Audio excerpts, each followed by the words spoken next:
concordo com o que você falou. Eu acho que a Dilma herdou uma bomba relógio. Claro, o governo dela foi horrível, mas ela pegou uma situação ali também muito difícil. Pegou uma virada de ciclo ali e, né, deu no que deu. O resto a gente já sabe. Mas a questão do Lula 3, cara, quando tava indo na campanha e tal, o mercado financeiro até estava bem dividido entre Bolsonaro e Lula. Porque, assim, o Bolsonaro é muito mais pró-mercado, sempre deixou isso muito claro.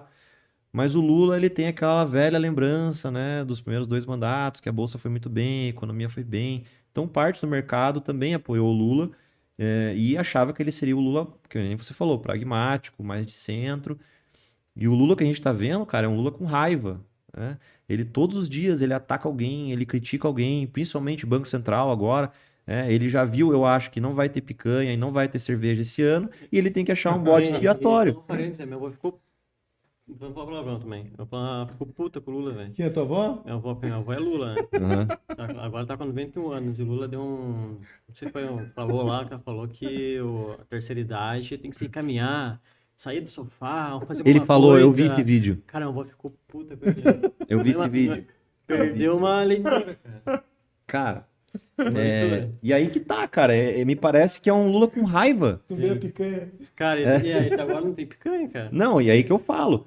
Ele viu que não vai ter picanha, ele sabe que não vai ter picanha, então ele tá achando um bode expiatório. Cara, se não tem picanha é porque o Banco Central não derruba o juro, entendeu? É. Ó, aquele É a Roberto culpa de Campos alguém. Neto. Exatamente. Então, assim, eu tô vendo um cara com muita raiva. Claro, o cara ficou preso 2 anos. Eu não vou nem entrar no mérito da questão do processo dele, porque daí a gente ia ficar falando aqui sobre outros assuntos não relacionados ao mercado financeiro e acho que entraria numa seara política que não, acho que não é tão legal. É, a avó do Fernando ia Não, ficar não, brava aqui, pô. agora não ia gostar, né?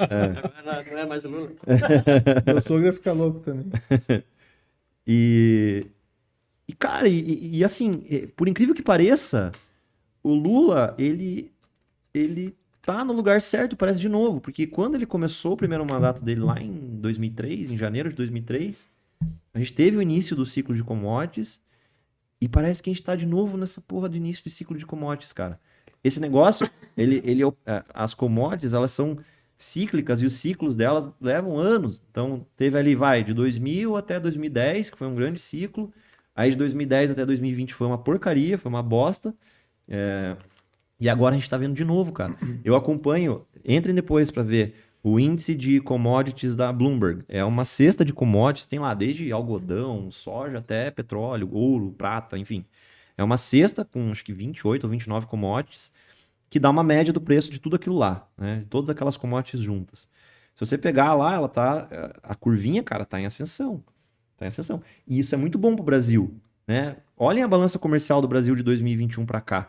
É recorde atrás de recorde. Por quê? Porque o Brasil é net exportador de commodity. A gente exporta commodity pra caceta. Então, se tá exportando commodity, é muito bom pra gente. Se a commodity tá em alta, é muito bom pra gente. E a gente tá de novo, parece, num início de ciclo de commodities. Então, cara, o Brasil tá bem posicionado. O Felipe Miranda tem uma frase muito legal que ele fala que eu gostei bastante. Que ele fala, cara, é só ficar quieto, cara. É só. Porque assim, é só não capotar na reta. Só fica quieto, cara. Não precisa ficar tendo essas bravatas, ficar atacando. Porque assim, o que adianta você ficar criticando o mercado financeiro? O mercado financeiro não tá nem aí pra ele. Se ele critica, ele vai estressar ainda mais. O dólar vai subir, o juro vai subir, e isso é pior pra ele. Não tem como ele simplesmente falar, mercado financeiro, não suba o dólar porque senão você vai estragar a minha economia. Cara, o mercado financeiro tá cagando. Quanto mais ele criticar, quanto mais ele for raivoso, pior pra ele. Então eu não tô entendendo muito bem, parece que tá batendo cabeça, né? Eu acho que tem muitas opiniões, tem muita gente apitando no ouvido dele ali. Tanto é que a frente ampla que elegeu o Lula, pô, era composta por vários políticos de vários partidos diferentes, né? Então, realmente deve ter muita gente apitando ali no ouvido dele, então por isso que ele, sei lá, inclusive tá um morde-a-sopra absurdo, né? O Lula fala alguma coisa, critica alguém, aí vai lá o Alckmin ou o Haddad e atua como bombeiro. Então é um morde-a-sopra, uma bateção de cabeça. Cara, eu acho que os primeiros 60 dias, mais, né, de governo Lula estão sendo, assim, a primeira impressão, muito ruins. Eu acho que na parte diplomática tá indo muito melhor que o Bolsonaro, né?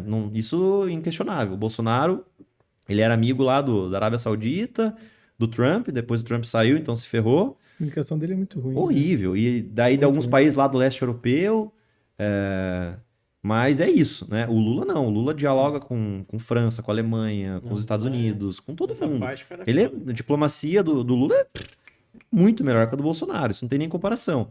E essa questão ESG agora, ela tá pegando bastante, né? ESG é a questão, é um acrônimo, né? Environmental, Social and Governance. Então, é meio ambiente, social e governança. Inclusive, foi a tese da minha pós-graduação em Direito Empresarial. Eu fiz sobre o ESG da Vale, né? Eu fiz um estudo de case ali da Vale. Principalmente depois da questão do acidente de Brumadinho. Uhum. E então ele está indo muito bem nessa parte, tá? Inclusive angariando capital para investir naquele fundo da Amazônia e tal. Então, a parte diplomática, acho que está indo bem. Ele está nessa questão de agora tentando ser o mediador de um acordo de paz entre Rússia e Ucrânia, né? Então, pô, o Brasil parece que está tendo relevância diplomática de novo, que com o Bolsonaro era, assim, horrível, tá? Mas no campo de vista econômico e tal, assim, tá muito ruim.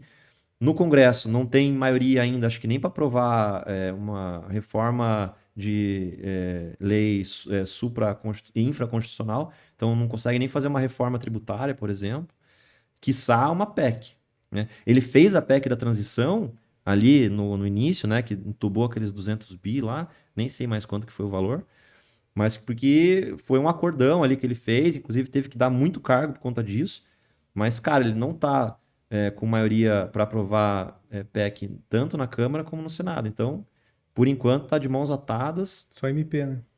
Exatamente. Mas daí, se o Congresso não aprovar em 120 dias, ela caduca. Ela caduca. Então, o que adianta?